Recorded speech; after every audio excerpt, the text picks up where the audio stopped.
наш эксперт Артём Быстрык, ён раскажа вам больш пра сябе. У яго нават быў асобны слайд, спойлер пра гэта, таму ён раскажа пра сябе больш. Дзякуй, перадаю слово Артёму. Дзякуй. Слайд пра сябе. Я вагаўся, каб не выкінуць.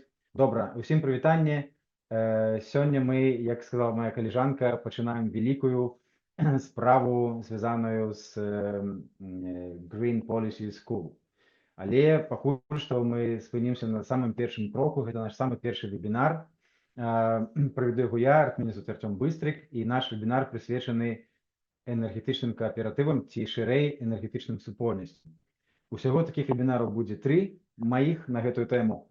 Ввогуле вебінараў будзе значна больш, таму запрашаю вас да ўдзелу ў наступных нашых івентах і, можа быць, калісьці вы патрапіце ў зялёную школу.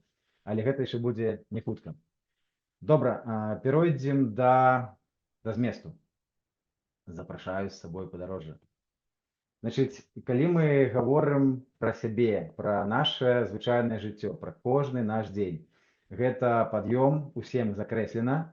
У нас звычайна ёсць цёплая вада, звычайна ёсць халодная вада, і цёплую падагрэлі, халодную падалі. Электрычныя помпы звычайна. У нас ёсць кава, мы можам сабе хутка падагрэць нешта ці загатаваць ваду і зрабіць сабе смачны гарачы напой.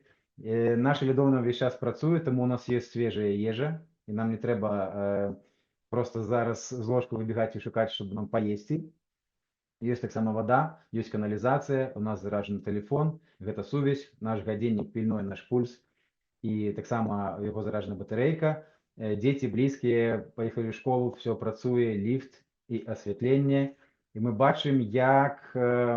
Я спадзяваўся на гэтым слайдзе, што вы адчуеце, як моцна мы ўстаўлены ў вось гэтую энергетычную сетку самых розных тэхналогій, рашэнняў, дэвайсаў, для таго, каб проста падтрымліваць узровень жыцця з неабходным камфортам. Вось. І я прызнаюся, ёсць, літаральна недавно я размаўляў з людзьмі, которые свядома выбіраюць такі лад жыцця, што ў іх нават няма лямпачак. Яны не хочуць мець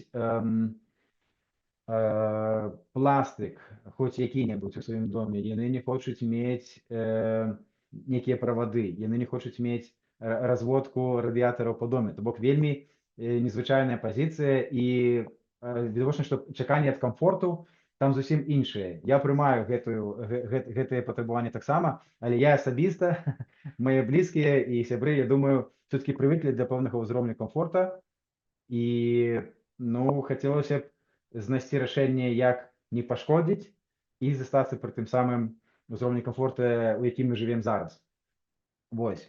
А цяпер пераскокваем у той самы іберыйскі блэкаут. Прыкладна год таму здарыўся скандал, здарылася катастрофа. Гэта можа так гучыць трошкі як у кіно, але насамрэч не было нічога смешнага ці весёлага.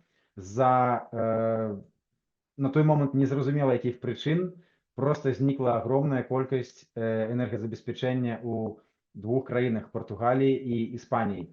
Вядома, што перастала працаваць прыкладна ўсё, асабліва ў вялікіх гарадах, і доўга камісіі разбіраліся, у чым была прычына, і, наколькі я ведаю, дагэтуль ідуць яшчэ спрэчкі сярод экспертаў. А мой добры сябар, который жыве ў Партугаліі, расказаў, што здарылася, проста ў адзін момант знікла святло паўсюль, все спынілася, праз некалькі гадзін ва ўсіх селі тэлефоны, і адзіная сувязь з сусветам заставалася у людзей, у которых былі радыёпрыёмнікі на батарэйках, которые маглі чуць навіны і тады транслявалі іх суседзям і блізкім.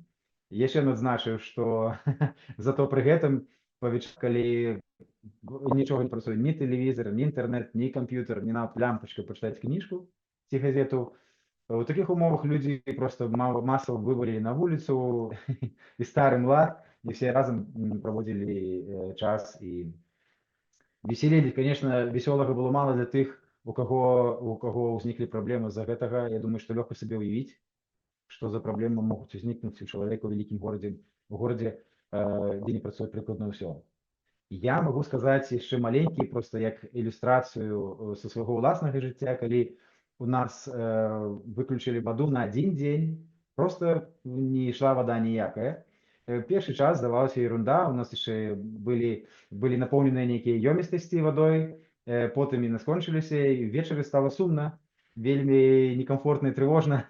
І добра, што мясцовыя ўлады забяспечваюць у такіх выпадках нас, жыхароў, цыстэрнамі з піцевой вадой, з пітной вадой. Вось, і, ну, але зноў жа трэба мець біклажку ці ведро, каб набраць яе і прынесці дадому. То бок, здавалася б, дробязь, пакуль яна ёсць. Калі яна знікае, гэта ўжо ператвараецца ў праблему. Вось, калі... яшчэ тут на гэтага слайда дадам, бо гэты кейс гэтага іберыйскага блэкаўта важны, бо часта палітыкі ў розных еўрапейскіх краінах, а нават канкрэтна ў Польшы, такія, хутчэй, правапапулісцкага толка, часта прымянялі гэты кейс як аргумент супраць аднаўляльнай энергетыкі. Маўляў, вось панаставілі сонечных панеляў, агромныя палі, яны перагрузілі сістэму, і вось таму здарыўся гэты блэкаут. Гэта не зусім так. Сапраўды, аднаўляльныя крыніцы энергіі ў вялікай колькасці, которых паўсталі у Іспаніі і Партугаліі, гэта сапраўды фактар рызыкі, так, ён уплывае ён дэстабілізуе сістэму, але гэта не з'яўлялася адзіным фактарам, і все-таки трэба казаць пра такі нешчаслівы збег абставінаў. Насамрэч, недзе недагляд, недзе недасканаласць сістэмы, недзе каскадныя адключэнні і так далей. Сонечныя панелі сапраўды трошкі пагоршылі сітуацыю, калі так можна казаць, але далёка не толькі ў іх была прычына. Проста каб вы ведалі. А што хто хоча запытаць на гэтым моманце, ці бежым далей? Ну, я пакуль не бачу рук, калі што, можна паднімаць руку альбо пісаць на чат. Дзякуй. Так. Добра. Вось такім чынам все можа знікнуць як пстрычка, і тады узнікаюць пытанні. Мы не можам ігнараваць то, што адбываецца в Украіне, і калі мы гаворым пра энергетыку, адразу імгненна прыходзяць у галаву асацыяцыі, успаміны і навіны пра тое, як перажылі людзі в Украіне гэтую зіму і ранейшыя перыяды, калі наўмысна знішчаецца энергаструктура, інфраструктура цеплавая і электраэнергіі. Таму, я думаю, вы выдатна ведаеце самі без мяне, што гэта такое. І адзінае, што я не могу сказаць, што мы можам быць удзячны гэтай катастрофе, гэтай вайне Расіі супраць Украіны, але прынамсі яна праявіла, паказала, падкрэсліла, падсвяціла вось гэтую карысць ад лакальных ініцыятыў, ад мікраэнергетыкі, калі тут на месцы людзі літаральна суседнімі кватэрамі, не ведаю, пад'ездам, суседнімі дамамі вырашаюць свае праблемы супольна, і гэта застаецца іх адзіным спосабам забяспечыць сябе жыццёва неабходным цеплом, а таксама электраэнергіяй. Таму гэты трагічны прыклад для нас усіх, але ён тым не менш выконвае сваю ролю і паказвае, як можа быць. Пажадаем трымацца нашим сябрам-украінцам і, конечно, перамогі. Это былі цяжкія тэмы, пачынаючы з пад'ёму ў 7 раніцы. Давайте трошки, может быть, вы напишите, ці можа хтосьці наберэцца смеласці і скажа, хто вы, адкуль і што вас сёння зацікавіла ў нашай размове. А таксама прыгадайце, якія вашы фактуры былі за апошні месяц. Ну, так, конечно, калі хопіць памяці. Пачакаю некалькі секунд, што вы думаеце, пішаце, гаворыце, можа. А потом я про сябе буду плеваць. Так. Ага, запрашаем яшчэ калега. Я прыму, на гэта не звяртаю увагі, я за гэтым не. Добра. Ну, паколькі ніхто не прызнаецца, хто адкуль і навошта вы прыйшлі, я дазволю сабе працягнуць і проста раскажу, хто я такі і чаму вы ўвогуле павінны траціць свой час і мяне слухаць. Вось. Цікава, як гэта робіцца. Я па адукацыі настаўнік фізікі, і нават выкладаў няшчасным дзеткам гэтую складаную навуку некалькі гадоў у школах. Потым я ўжо ў Польшы вывучаў таксама на магістарскім узроўні тэхналогіі аднаўляльнай энергіі. Пасля вярнуўся ў Беларусь і працаваў у такім цікавым праекце міжнародным, который называецца «Пагадненне мэраў». Гэта у межах гэтага праекту мы разам з мясцовымі ўладамі, з выканкамамі, дэпутатамі, мясцовымі інжынерамі разбіраліся, якім чынам можна палепшыць мясцовую лакальную энергетыку ў Беларусі, у сэнсе, каб было менш выкідаў СО2. Гэта все яшчэ была тэма пра змяненне клімата. І было вельмі шмат цікавых інсайтаў, цікавых парадоксаў і кейсаў. Гэта можа быць размова на асобны вебінар, але вось такі досвед у мяне ёсць. І ў 21 годзе я пачуў пра энергакааператывы, і ў мяне ў галаве, што называецца, сышлося, супала. Вось, я зразумеў, што гэта вельмі цікавы напрамак, і пачаў узмоцнена цікавіцца менавіта гэтай з'явай. Вось, я уладкоўваўся працаваць в Коптек-хабе, праводзіў семінары, пісаў публікацыі. Нават вучыўся на так званым спаўдзельчым MBA, ці як тут перакласці на кааператыўным MBA. Трошки парадоксальна, правда, MBA, бізнес і кааператыўны. Ну вось такі яны зрабілі курс, вельмі цікавы. Значная частка была прысвечана якраз энергетычным кааператывам, таму я яшчэ ўзмацніў свае веды і сваё разуменне гэтай з'явы. Вось, і хочу пахваліцца, што год таму, у 25 годзе, усе еўрапейскі з'езд вось гэтых энергетычных супольнасцяў адбываўся ў Польшы, у Кракаве, і я меў гонар далучыцца да слухачоў і некалькі дзён правёў у кампаніі самых сапраўдных кааператараў энергетычных з усёй Европы. Все, это занудная частка. Поехали далей. Ёсць рэакцыі на чаце, я хацела зачытаць, што вось Сергей нам піша. Я Сергей бо прыйшоў, бо 1000 разоў чуў пра энергакааператывы ад спікера. І рады, што івент такі адбыўся. Яшчэ піша нам Яўген, што ён мае адукацыю энергаменеджер, але па спецыяльнасці амаль не працаваў, бо ў Беларусі гэтая галіна не развівалася. Таму цікава на перспектыву, што можна развіваць у Беларусі. Вось такія прыйшлі. Яўген, у мяне роўна такія ж думкі, што пра гэта трошкі пазней. Менавіта, што можна развіваць у Беларусі, а нават вам скажу, што самый падрабязны разгорнуты адказ будзе праз 2 тыдні, 28 мая. Так што таму запрашаю, абавязкова далучайцеся. Дык вось, энергетычныя супольнасці гэта, в прынцыпе, це зразумела з самой назвы, так? Але варта все-таки трошки дакладней разабрацца ў гэтым, бо мы, бачыце, сколькі часу прысвячаем гэтай з'яве. Гэта групы грамадзян, гэта не дзяржаўныя, і гэта не карпарацыйныя, гэта не камерцыйныя справы.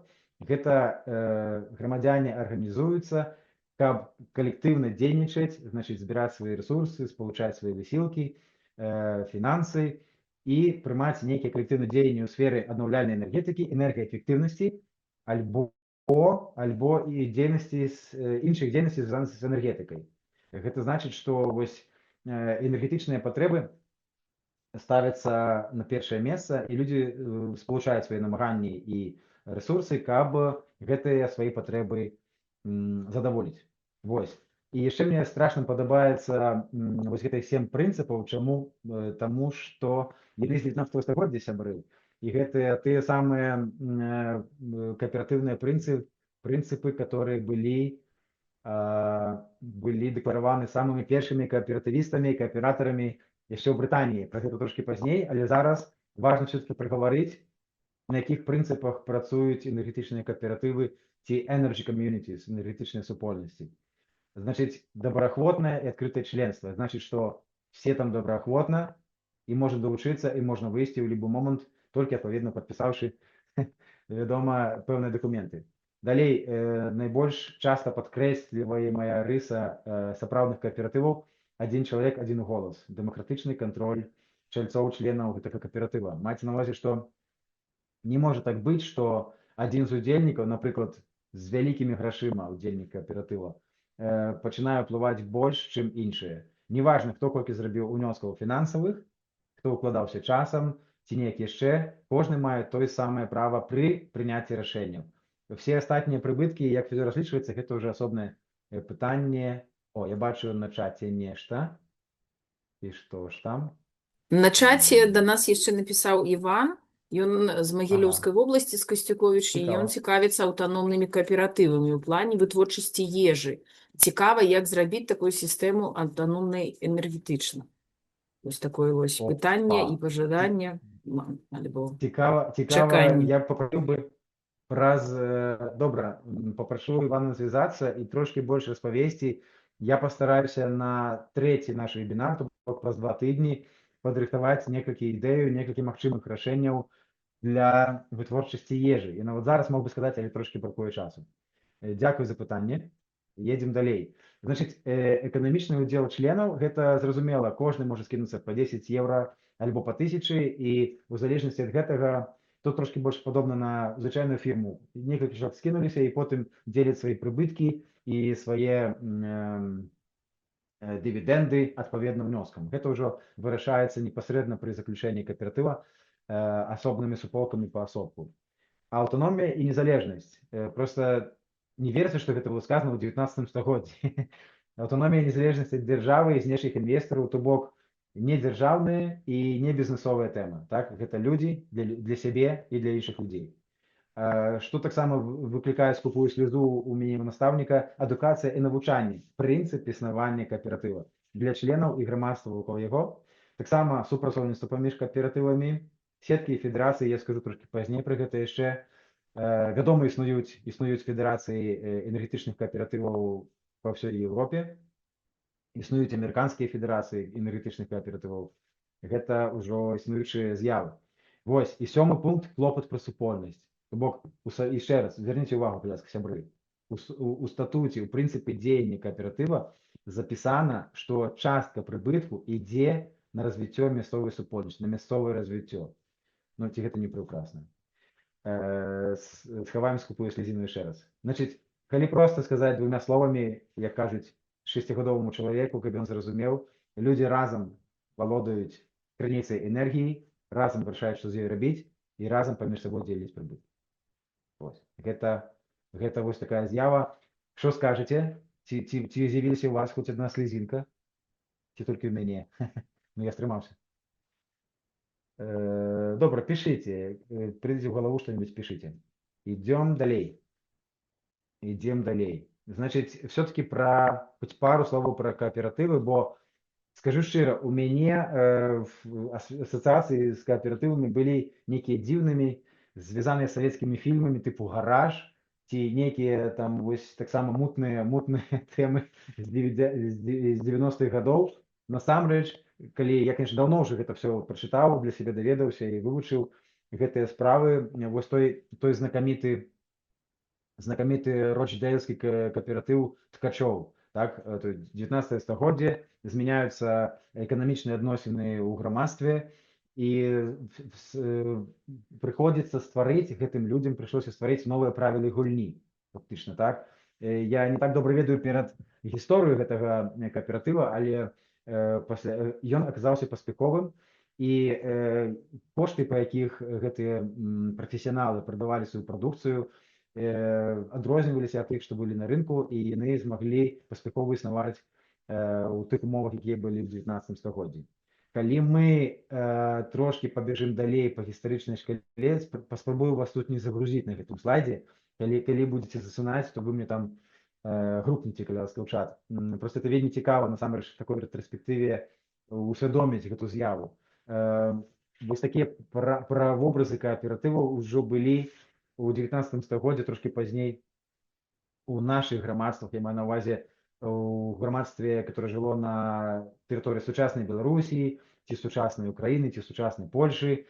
Гэта было распаўсюджаная з'ява, гэта часта было вельмі беднае жыццё на вёсцы, калі памяняліся зноў жа гаспадарчыя эканамічныя сувязі ў грамадстве, і замест традыцыйнай працы і традыцыйнага пражывання ўжо нельга было так, як раней, і проста агромная колькасць людзей, тысячи, десятки, можа і сотні у розных рэгіёнах аказаліся на мяжы просто выжывання, просто голоднай смерці.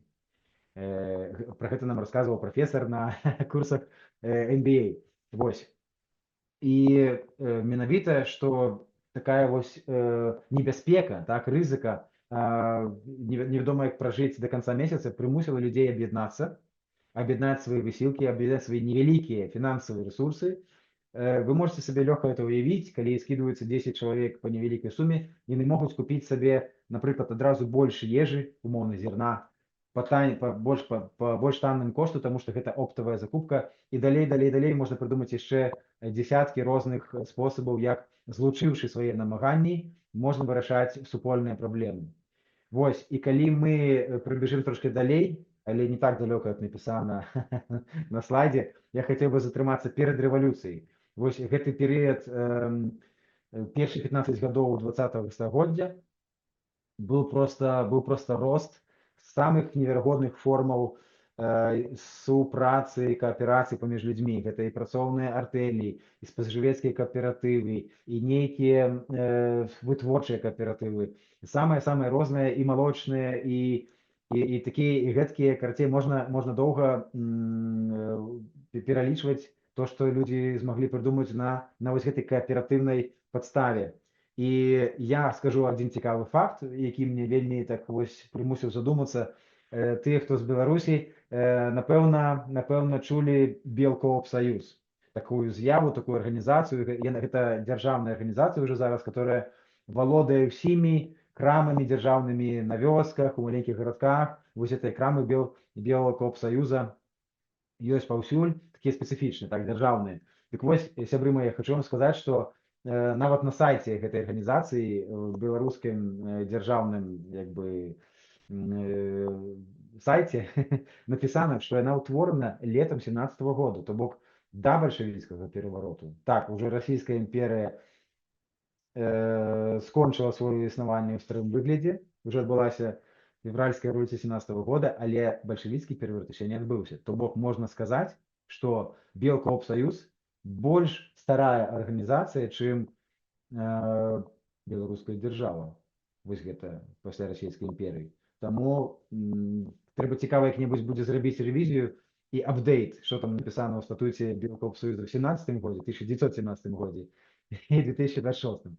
Ну, але гэта заданне ўжо на будучыню. Калі цікава, напішыце, я да 28 траўня пастараюся гэту тэму прабіць. Вось, ну мы адышлі трошки ў бок. Значыць, у 20-е гады, як это кажуць, ревущие 20-е, так? Тут калегі у групе паправіць, калі што. І па абодва бакі мяжы вы ведаеце, што была беларуская тэрыторыя, так бы мовіць, раздзелена паміж Савецкім Саюзам і польскай дзяржавай, і там кожны на свой капыл развіваліся таксама шырока развіваліся кааператыўныя арганізацыі, менавіта каб перадолець гэтыя выклікі вось таго бурлівага часу, так?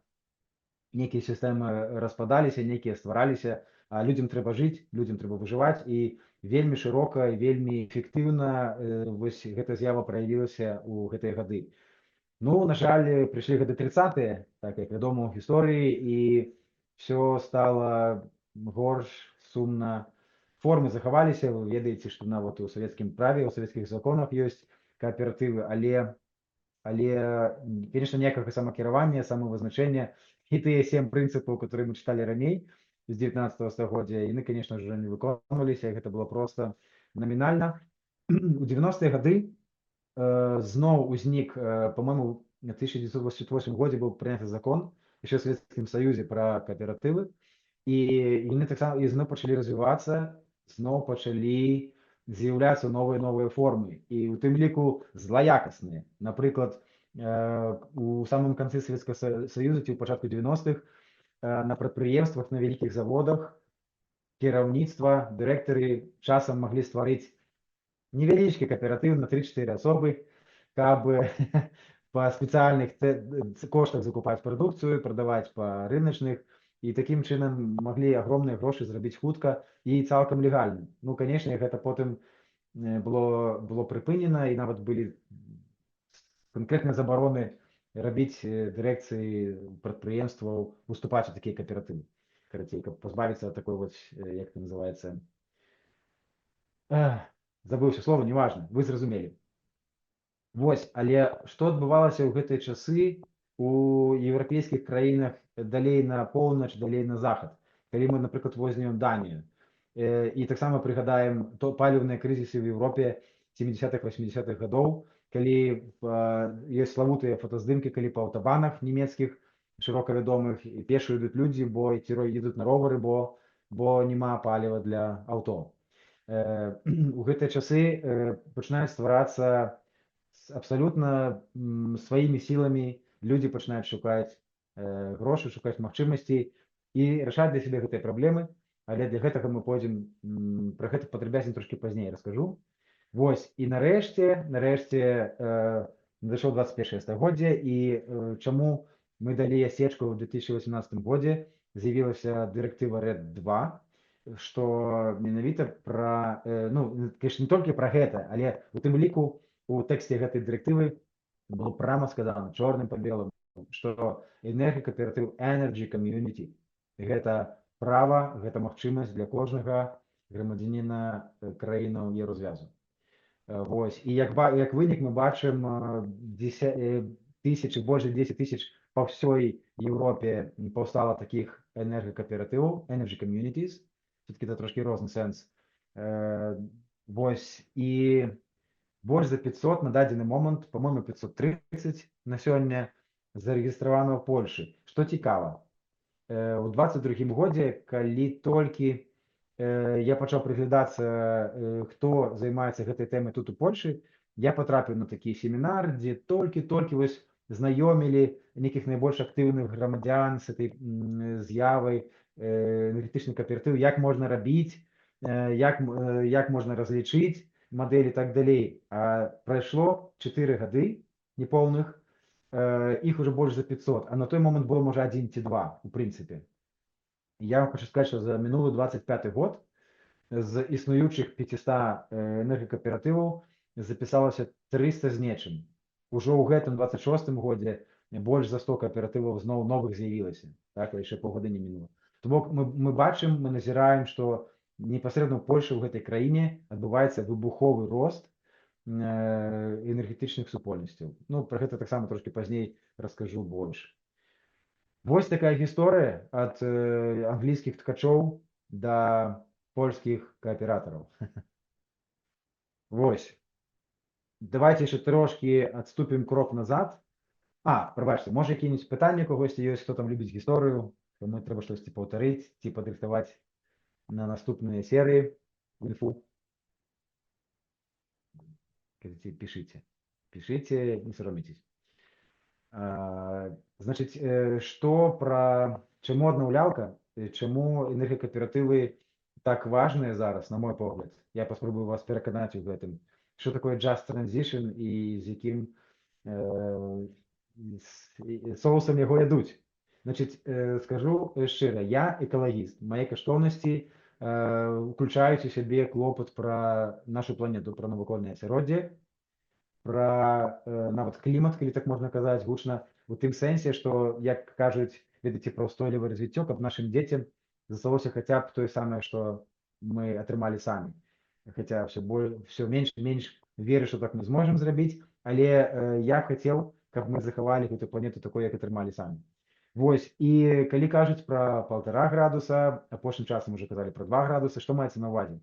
Маецца на ўвазе, што гэты сярэдні паказчык, такі ўсярэднены паказчык, вельмі спецыяльны тэмпературы сусветнага акіяна, калі вучоныя будуць выміраць і зразумеюць, што ён павялічыўся, што ён змяніўся, гэта будзе тая рыса, пасля якой пачнуцца неабрачальныя наступствы, так, змены.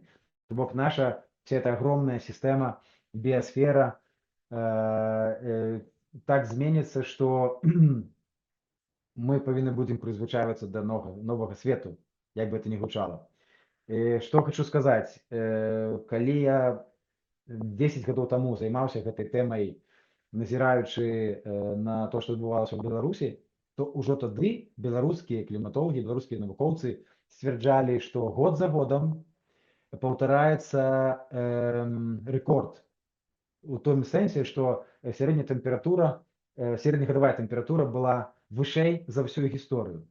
на наступны год яшчэ вышэй за ўсю гісторыю. І так адбывалася проста год за годам, і я разумеў, што гэта не выдумкі якіхсьці там, ведаеце, вучоных ці палітыкаў, ці лабістаў, якія хочуць, вось часам можна пачуць такую крытыку адносна зменаў клімату, ведаеце, што гэта вось хочуць развіць свае тэхналогіі, а іншыя тэхналогіі хочуць задвінуць, хочуць на гэтым зарабіць. Я для сябе даў просты адказ на гэта пытанне, просты адказ. Існуе міжнародная камісія экспертаў па клімату, калі не памыляюся, IPCC, кожны год яны выдаюць справаздачы і нават кароткую яе частку для палітыкаў, каб не надта складана было. І вось у гэтай справаздачы мы можам назіраць, каму не складана, каму не ленотна, падніміце ды пачытайце. Сітуацыя пагаршаецца проста кожны год. І тыя меры, которые прымаюць, так, ужо прымаюць, мы памятаем парыжскае пагадненне, мы памятаем кліматычныя саміты, тым не менш тыя меры, которые прымаюцца дзяржавамі, урадамі па ўсім свеце, на дадзены момант, на жаль, недастатковыя, каб гэты працэс неяк значна хаця б прыпыніць, а не паскараць. Ну, але гэта я трошкі распавёў пра свой уласны кантэкст і то, што я лічу важным при прыняцці рашэнняў. Вось. Ёсць яшчэ іншы аспект. То бок, чаму аднаўлялка? Таму што клімат. Калі не памыляюся, на дадзены момант найбольшая колькасць энергіі ў сусветным энергетычным міксе, найбольшая крыніца энергіі гэта вугаль. Все яшчэ. Калі не памыляюся, больш за траціну ўсёй энергіі на свеце выпрацоўваецца з вугля. Ну, мы можем не здзіўляцца, яго досыць шмат па свеце, і в Амерыцы, і ў Кітаі, прабачце, і ў іншых краінах. І не так проста, бачыце, ад яго адмовіцца і перайсці на чыстыя крыніцы. Хаця сусветная сітуацыя пагаршаецца з кожным годам. Вось, гэта першая справа, чаму аднаўлялка. Другая справа – эканоміка. Доўгія гады, сярэдзіну 20-го стагоддзя, навукоўцамі, эканамістамі, бізнесоўцамі пацвярджалася, што вельмі дарагая гэтая ваша энергія сонечных панеляў, ну вельмі дарагая. І, прабачце, гэты кошт падаў. Сонечныя панелі па зразумелых прычынах удасканальваюцца тэхналогіі, проста распаўсюджвалася гэта тэхналогія. Шмат светлых галоў думалі, як зарабіць яе больш таннай.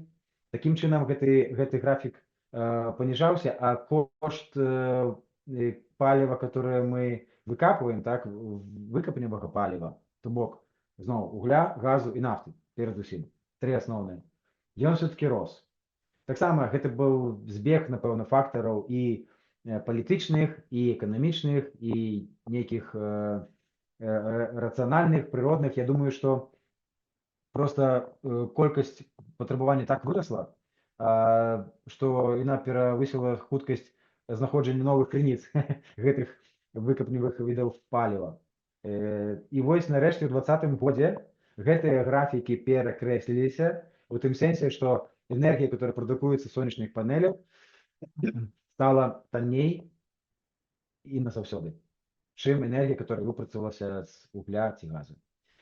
Вось такая справа, і гэта ўжо проста напрямую гаворыць: вы хочаце эканоміць, лічыце аднаўляльнай крыніцы энергіі, таму што все іншыя будуць даражэй і даражэй і даражэй. Ёсць яшчэ, правда, атамка, але это апошняе асобнае пытанне. Зараз не хацеў бы яго ўдавацца, калі цікава будзе, давайце зноў жа на трэцім вебінары пра гэта прагаворым. Трэцяе пытанне з 4 такіх вот тэзісаў, так, чаму менавіта аднаўлялка, чаму энергетычныя кааператывы. Бяспека, то, што мы прыгадвалі на самом пачатку, і пра блэкаут, і пра ваенную катастрофу. Выглядае на тое, што мясцовая сетка, мясцовая крыніца, которая напрамую пастаўляе энергію туды, дзе яна патрэбна, тут і зараз, гэта найлепшае рашэнне. Найлепшае рашэнне, бо нават з усімі пытаннямі, ну, умоўна кажучы, хтосьці скажа, сонце не свеціць уначы. Браво. Гэта значыць, што вось такія энергетычныя выспы, так, которые цалкам самазабяспечваюцца, яшчэ наперадзе, яшчэ нас чакаюць, яшчэ пакуль не Мы не готовы, напевно, так укладываться. То бок сонечныя панелі, сонечныя станцыі павінны быць падключаны ў сетку, павінны нейкім чынам балансаваць існуючыя ўжо генерацыйныя магутнасці. Але прынамсі, калі гэтая станцыя ёсць, то прынамсі днём яна будзе даваць вам энергію. Я бачу на чаце нешта грукнуў. Да, там ёсць пытанне, але ты трохі ўжо далей пайшоў, і я вырашыла не перапыняць цябе. Тут было пытанне Якую наконт дзяржаву таго, якую можна? дзяржаву можна назваць кааператыўнай. То бок, напэўна, Гэта меў на ўвазе аўтар, што там развітая гэтая культура, альбо, можа, такія прыклады, якія добрыя ты мог бы прывесці. сапраўды цікава было б, каб аўтар пытання трошкі ўдакладніў, але адразу сходу магу сказаць, што вельмі шмат вось такога нават не кааператыўнага падыходу, а удзелу ў супольнасцях. Што ў культуры людзей прынята удзельнічаць у некалькіх супольнасцях. У Германіі, у Даніі, которые мы прыгадвалі ўжо раней, у іншых скандынаўскіх краінах я не раз чуў, шматкроць чуў, што чалавек удзельнічае адразу ў некалькіх супольнасцях: у суседскай, у школьнай, у рыбалоўскай, у некай яшчэ, у энергетычнай. Вось гэтыя краіны, відаць, найбольш славутыя сваімі кааператыўнымі, так бы мовіць, грамадскімі інстынктамі, калі хочаце. Вось, верагодна, гэта звязана з той самай преславутай пратэстанцкай этыкай, але гэта яшчэ адно пытанне, которое... Тут нам адразу даюць і адказ. Цікава, пра Ісландыю таксама трэба пачытаць і распавесці асобна. Класна.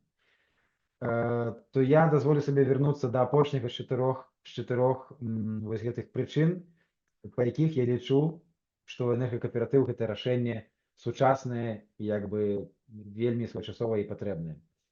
Just Transition. Вось гэтыя самыя рэгіёны, которые здабывалі вугаль, которые пакаленнямі працавалі на шахтах і на перапрацоўчых прадпрыемствах тут на месцы, жылі сем'ямі, дзесяцігоддзямі, можа, нават і стагоддзямі. Зараз прыходзіць канец гэтай мадэлі.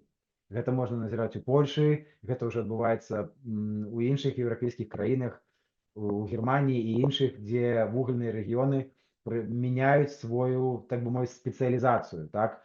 То бок, калі раней там жылі прафесіянальныя шахцёры, і іх сем'і, і все прафесіі так ці інакш былі звязаныя у асноўным з гэтай галіной гаспадаркі, зараз трэба хутка змяняцца, трэба шукаць новую працу, і вось пра гэта і ёсць Just Transition, пераход, который немагчыма пазбегнуць. Ён павінен быць справядлівым. Мы не можам проста лічыць кілават-гадзіны, лічыць грамы СО2 і патрабаваць ад усіх, каб мы спажывалі менш выкапневых паліваў і спажывалі больш аднаўляльнай энергетыкі. Нам трэба гэты пераход збалансаваць, прадумаць такім чынам, каб ён не пакінуў пасля сябе ахвяр. Так? То бок вось гэтыя рэгіёны, якія пацярпелі ад пераходу, павінны быць з адмысловым такім клопатам, я б сказаў. Падыход да іх павінен быць з клопатам, каб гэтыя людзі не адчулі на сабе нейкую яшчэ адну катастрофу. Мы гэтага не хочам. І вось энергетычныя кааператывы адказваюць парадаксальным чынам на ўсе гэтыя пытанні. Гэта і кліматычныя праблемы, і эканамічныя. Мы кажам пра бяспеку, мы кажам пра справядлівы пераход. Вуаля, робім энергакааператывы. Поехали далей. Так. Едем. Дарэчы, все-таки, сябры, трэба вам будзе паварушыцца і хаця б ручкамі ў чаце напісаць ваш асабісты досвед. Ці бачылі вы хоць калі-небудзь, хоць які-небудзь кааператыў, але сапраўдны, жывы, который працаваў? Хто-небудзь, што-небудзь? Я пачакаю, это важно. Ёсць у нас Так, паведамленне. Хтосьці напісаў не. Евген ніколі ніякого кааператыву не бачыў. Можа, хтосьці іншы. Я ввогуле пра любы. І не пра ісландскі. Хтосьці, штосьці. Уладзімір быў пайшчыкам сельпо. Вось цікава. Ці не былі вы акцыянерам Белкапсаюза?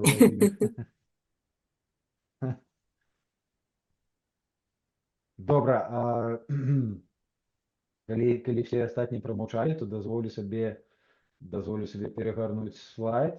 Няўжо вы не чулі пра дачныя кааператывы, не чулі пра гаражныя, пра таварыства собственнікаў жылля? Гэта так ці інакш, але самыя сапраўдныя кааператывы, да, не па тых 7 святых пунктах э, ткачоў брытанскіх з 19 стагоддзя, але супольнае фінансаванне, супольнае прыняцце рашэнняў. Прабачце, калі нас недавно хварэў.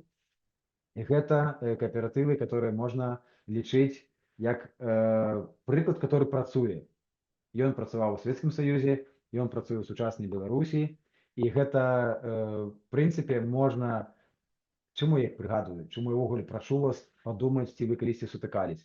Таму што чалавеку значна прасцей паўтарыць, чым выдумаць цалкам новае. Таму перад намі ёсць гэтыя прыклады, што людзі могуць супольна дамовіцца, прыйсці ўсе разам на сход, паразмаўляць, пасварыцца, але прыйсці да нейкіх рашэнняў, выбраць сабе кіраўніцтва ці там наёмнага дырэктара, і каб гэтая супольнасць, каб гэтая супольнасць арганізавалася і працавала на карысць усім яе удзельнікам.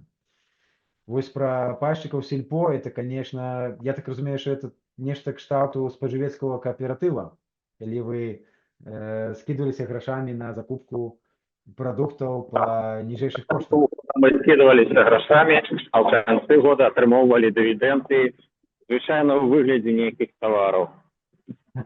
Нават так, бачите, амаль што банкаўская справа. Цікавы досвід. Дзякуй. Натуральны абмен. Амаль што. У першы год маёй настаўніцкай кар'еры быў гэта вельмі добры ўклад капітала. Ну вось, бачите, не шмат што змянілася з 19 стагоддзя. У цяжкія часы трэба скідвацца. Я яшчэ хацеў, мои любімыя, прыгадаць два, так бы мовіць, кейсы у Беларусі. Праўда, некалькі гадоў таму, зараз яны ўжо не працуюць, на жаль, існавалі два сапраўдныя кааператывы. Я не ўпэўнены, што яны былі зарэгістраваны як менавіта кааператывы, але яны працавалі на вось гэтых прынцыпах дабравольнага, дэмакратычнага ўдзелу і супольнага прыняцця рашэнняў і супольных фінансавых укладанняў. Адзін з гэтых кааператываў гэта быў такі бар, я б нават сказаў, што бістро у гародні некалі у буфеце абласнога драмтэатра, называўся бар Нестерка, і яго развівалі, утрымлівалі некалькі сяброў, которые, можа, іх нават было чалавек 10, і вы можете сабе ўявіць, што нават калі ты сябра, але калі заходзяць пытанні фінансавыя, нейкія там падаткавыя, яшчэ нейкія праблемы, тым не менш, гэтая вялікая кампанія, дзякуючы сваім унутраным якасцям і каштоўнасцям, я так здагадваюся, вытрымалі гэта ўсё і паспяхова развіваліся, пакуль рэзка не змяніліся ўмовы ў нашай краіне, і далей існаванне стала проста немагчымым. Вось, але гэта было выдатнае месца. Я памятаю, я сам заходзіў да іх з задавальненнем і заўсёды мог атрымаць свой любімы фалафель і выдатную зялёную каву, гарбату цікаву. Вось, яшчэ адзін кааператыў, з которым я таксама меў дачыненне ў Беларусі. Таксама гэта быў абсалютна жывы арганізм, заснаваны на сапраўднай кааператыўнай логіцы, па духу кааператыўнаму. Гэта хлопцы і дзяўчаты займаліся справай друку, яны друкавалі ўлёткі, як тут бачна з назвы лістоўка, па-беларуску ўлётка, розныя абслужвалі арганізацыі, друкавалі візітоўкі, все што заўгодна. Яны набылі на свае ўласныя фінансы некалькі такіх вось гэтых прынтэраў, такіх агромных прыладаў для друку, і таксама некалькі гадоў існавалі. Наколькі я ведаю, яны вярнулі все інвестыцыі, но потым, на жаль, таксама былі вымушаны все распрадаць і з'ехаць. Але гэта ўжо іншая гісторыя. Самае цікавае, што у нашай краіне гэтыя з'явы існавалі не адзін год ужо зараз, ужо на нашай памяці, ужо ў 21 стагоддзі, а не калісьці там да рэвалюцыі.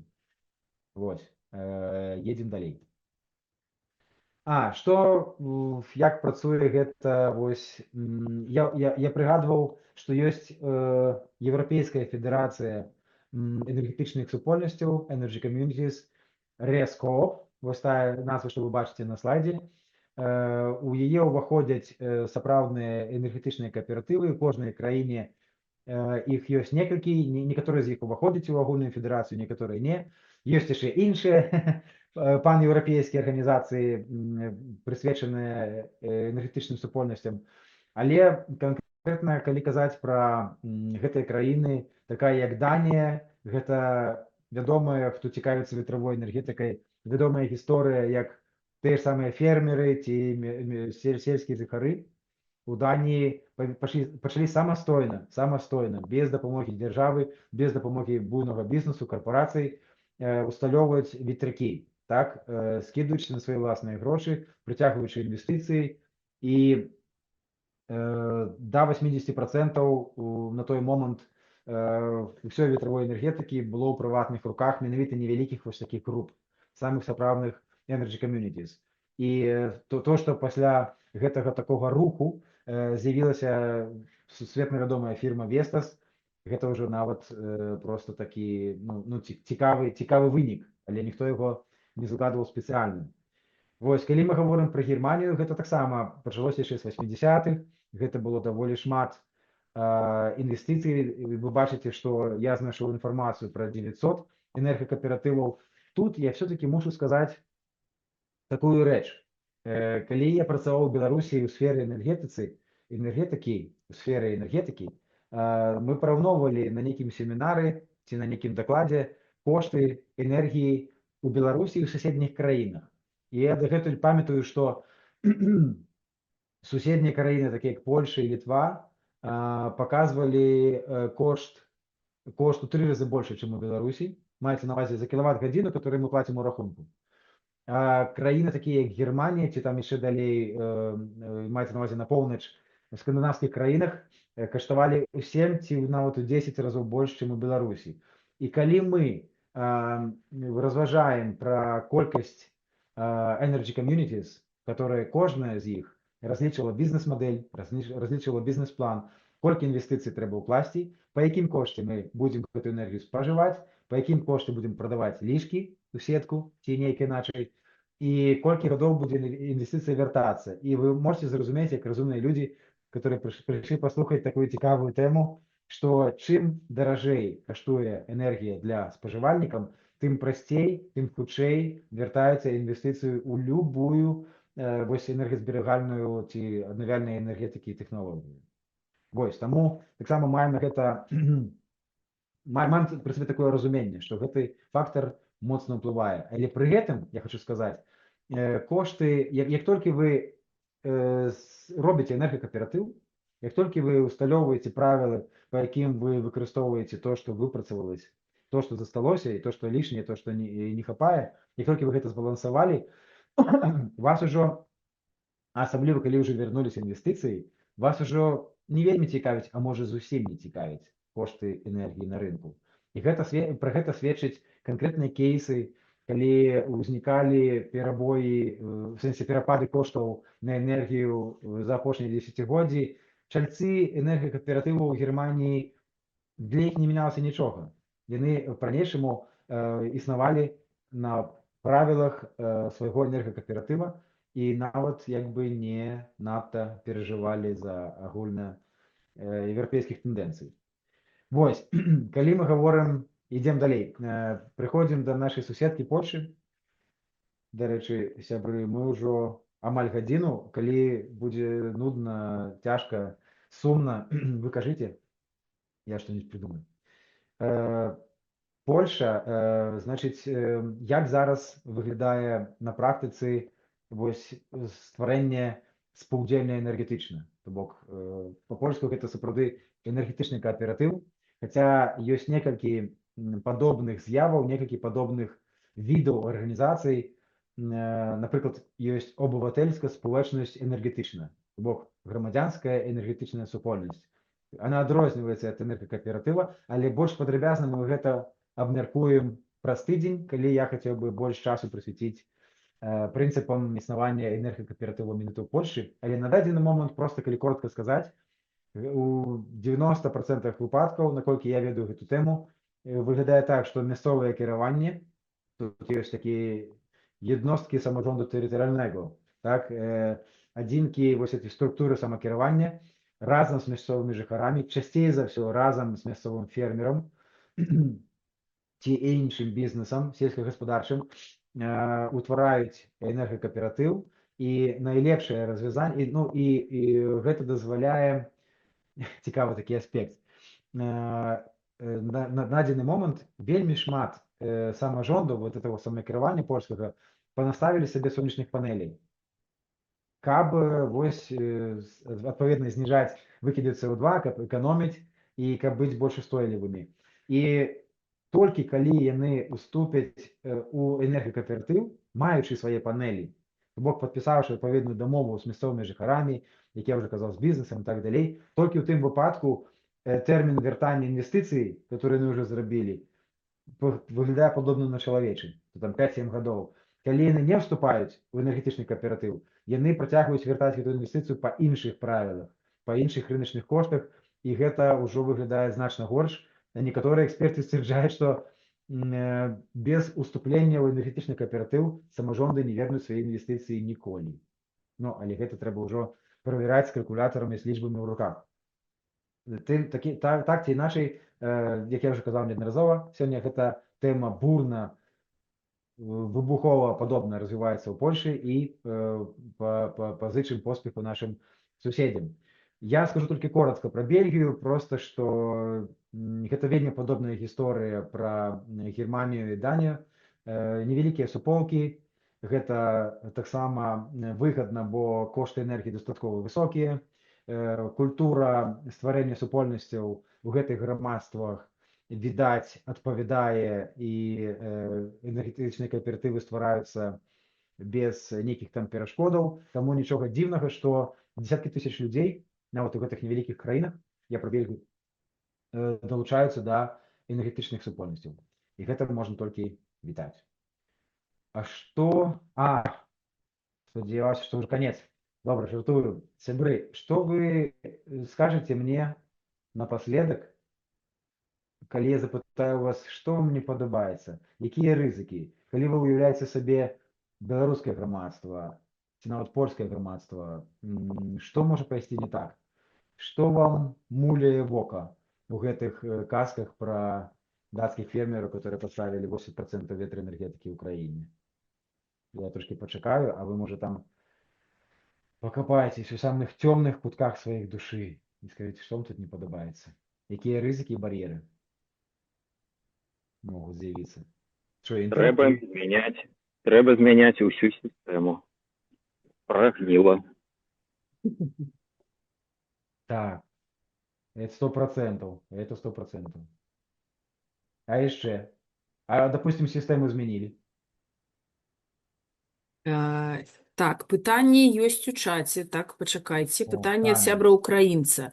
Є пытанне, ось на прыкладзе невялікага села збірався кааператыв, які склаўся грошамі. Прабачце за маю украінскую, я наогул не умею, я толькі разумею.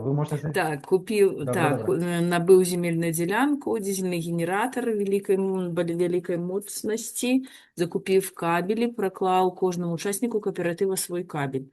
Чи можливо такий сценар в сучасной Беларуси?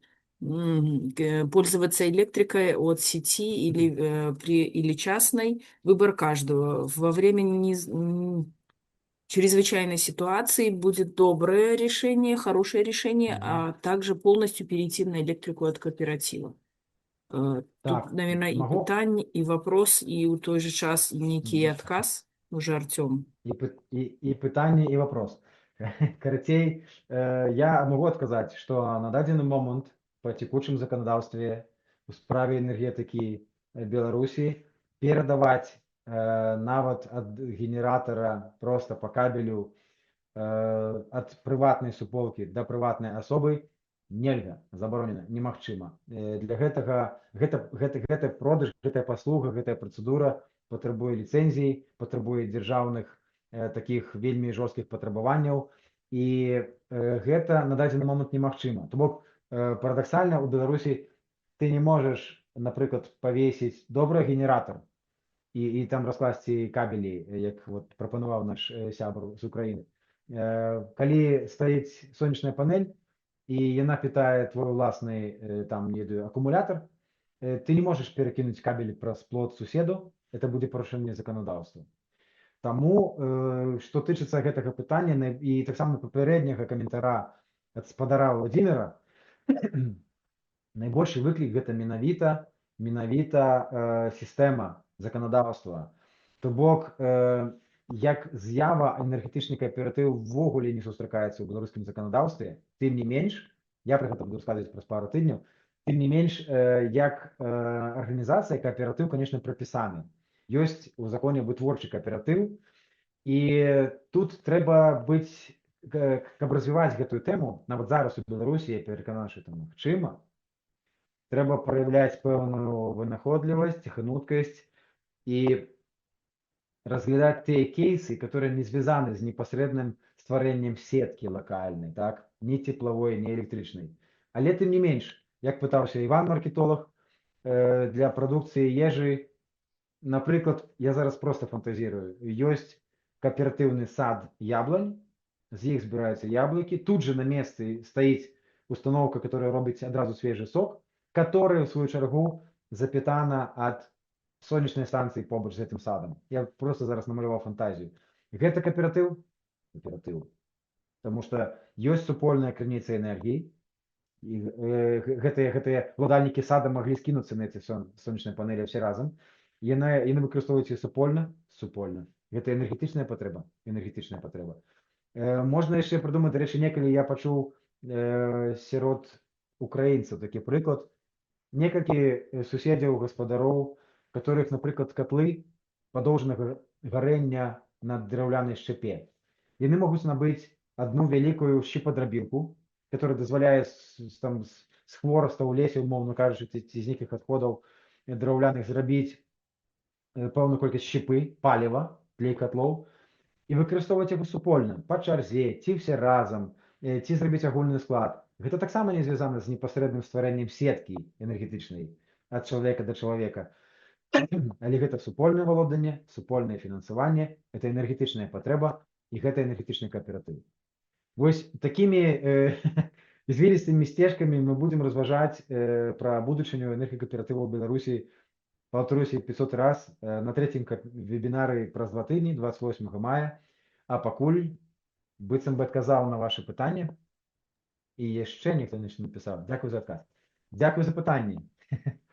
Можа, хтосьці Слава хоча Україні. задаць голасам, то таксама можна, таму што Артём уже асноўную частку скончыў, і ў нас ёсць час столькі, сколькі Я могу, так, можем пачакаць, а я могу адказаць сам на гэтае пытанне, якія рызыкі, бо, ведаеце, досведу за апошнія дзесяцігоддзі па ўсёй Европе ўжо даволі шмат, бо і балканскія краіны будавалі свае энергакааператывы, і постсавецкія, балтыйскія краіны будавалі, в Украіне ёсць свае энергакааператывы, і таксама, можна сказаць, пэўная традыцыя ўжо гэтай з'явы у Польшы, у тых краінах паўночных, которые я узгадываў. Вось, і можна сказаць, што рызыкі. Людзі, так, я просто пералічу, мы можам трошки падрабязней паговорыць, можам не, лепей не. Людзі, гэта заўсёды каманда, бо кааператыў гэта, як мы уже абмяркоўвалі, добравольны і раўнамерны ўдзел у прыняцці рашэнняў. І я здагадваюся, што ў кааператыве нейкія функцыі павінны выконвацца адміністратыўныя, нейкія арганізатарскія, менеджерскія, самыя розныя. І якім чынам калектыву гэтага кааператыва гэтае пытанне дамовіцца і вырашыць гэта пытанне, і здаецца, гэта выклік, таму што даволі шмат гісторый, такіх водгукаў, што ёсць пэўны там мотор, энерджайзер, як кажуць, астатнія просто ўдзельнічаюць, і ў выніку гэта не спрацоўвае ў доўгатэрміновай перспектыве. Так, узнікаюць праблемы, і даводзіцца нешта там перадамаўляцца. Вось, другая праблема – гэта закон. Я нават зараз не кажу пра Беларусь. Вельмі цікавая з'ява, падзялюся з вами, я назіраў у Польшы год ці 2 таму, калі рэч у тым, што па законе энергакааператыў можа стварацца толькі у сельскай мясцовасці. Ці так званай сельскагарадской. У горадзе ён быў немагчымы. І я памятаю, што я прысутнічаў на стварэнні новай такой энергетычнай супольнасці у горадзе, проста ў Варшаве, ледзь не ў цэнтры Варшавы. Прычым яе удзельнікі гэтай супольнасці свядома ведалі, што гэта пакуль законам не прадугледжана, але яны стваралі прэцэдэнт свядома. Былі гатовы на нейкія там санкцыі, на нейкія штрафы, на нейкія разбіральніцтвы, але вось такі для мяне гэта быў прыклад, што такім чынам можна ўплываць на сітуацыю, ствараючы нешта, а потым падганяючы закон пад практыку. Вось такая цікавая з'ява. Ідзем далей. Грошы. Адкуль узяць грошы на старт? Акрамя сваіх уласных зберажэнняў, ёсць самыя розныя крыніцы фінансавання. Я прапаную зараз не на гэтым спыняцца доўга. Можна шукаць грошы інвестыцый, можна фонды. Ёсць таксама банкі кааператыўныя, банкі спаўдзельчых в Польsce. Ёсць вельмі цікавая схема ESCO, энергасервісных кампаній, але я расказаў бы пра яе трошки падрабязней на наступных вебінарах. Бачыце, як заманьваю. Сапраўды вельмі цікавая схема, просто я у захапленні ад яе з таго часу, як пры яе даведаўся. Вось, і магчыма яшчэ самае вялікае пытанне, самая вялікая рызыка — это давер. Мы ўжо казалі пра людзей, но там хутчэй пра арганізацыйныя моманты. Давер, як я уступаю, я укладываю свае грошы, іх лёс маёй інвестыцыі, маіх кроўных денежак залежыць ад іншых людзей, а як мы будзем дамаўляцца і як мы будзем прымаць рашэнні, а калі мне не спадабаюцца гэтыя рашэнні. І вось я здагадваюся, што з ворагам такіх пытанняў новы чалец энергакааператыва можа сутыкнуцца, і гэта і ёсць выклік, который просто трэба пераадолець. Я лічу адкрытасцю, празрыстасцю, транспарэнтнасцю, таким, ведаеце, скрупулёзным ввядзеннем дакументаў, ну і нашай чалавечай здольнасцю дамаўляцца. На гэтай пазітыўнай ноце я пераходжу, каб уже не зацягваць вам час, дарагія сябры, на анонс наступных вебінараў. Праз тыдзень будзе вебінар нумар 2. Я пастараюся паклікаць эксперта-практыка, пакуль ёсць папярэдняе пацверджанне. Чакаем, хто канкрэтна далучыцца.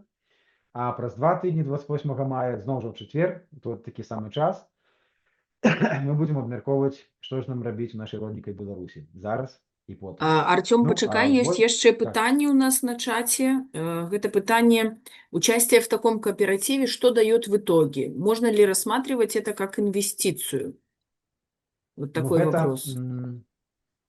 Гэта цікавае пытанне. Увогуле першапачаткова вядзецца, што ў кааператыве удзельнічаюць людзі, которые непасрэдна карыстаюцца гэтай энергіяй, так? А все дадатковыя фінансавыя разлікі узнікаюць з-за таго, што, як я казаў раней, энергакааператыў не можа быць энергетычнай выспай, самаізаляванай. Заўсёды энергакааператыў падключаны ў сетку, і там ужо пытанне, як гэтыя разлікі ажыццяўляюцца. Лішкі энергіі прадаюцца па адным кошце, калі энергіі не хапае, то кааператыў можа набываць сеткі па іншым кошце. І там ужо будуюцца мадэлі самыя розныя. Але так, каб чалавек проста заінвеставаў нейкую суму грошай, каб яна проста, не карыстаючыся, не маючы дачынення да энергетычных аспектаў гэтай арганізацыі, мне здаецца, нельга. Мне здаецца, што гэта все-таки іншая справа. Я могу это удакладніць. Вот цікавае пытанне, на наступны вебінар прыйду з адказам, але, па-мойму, гэта так не працуе. Дзякую за пытанне. Дзякуй за адказ, Артём. Яшчэ калі... Апошняе, што... Прашу. Кажы потым. Я уже хотел сканчивать. Осенью у нас наша школа, Green Policy School. Тыя, хто дажывуць праз гэта бурнае лета, буду рады бачыць там на занятках. Спадзяюся, што все пройдзе як след, і у нас набярэцца групы. Вось, а все астатняе раскажа моя шановная памочніца і калежанка. Я асабліва тут пакуль не маю чаго дадаць. Вас запрашаем на наступны вебінар праз тыдзень. І яшчэ я папрасіла б вас запоўніць зваротную форму. Я дашлю вам ее бліжэйшымі днямі на вашыя скрыні, на якія мы дасылалі спасылку. І будзем удзячны за адказ, каб нам можна было штосьці зрабіць лепш, тое, што было не вельмі ў гэты раз. Але дзякуй вялікі усім за ўдзел і Арцёму дзякуй за цікавыя вельмі расказ. Да новых сустрэчаў.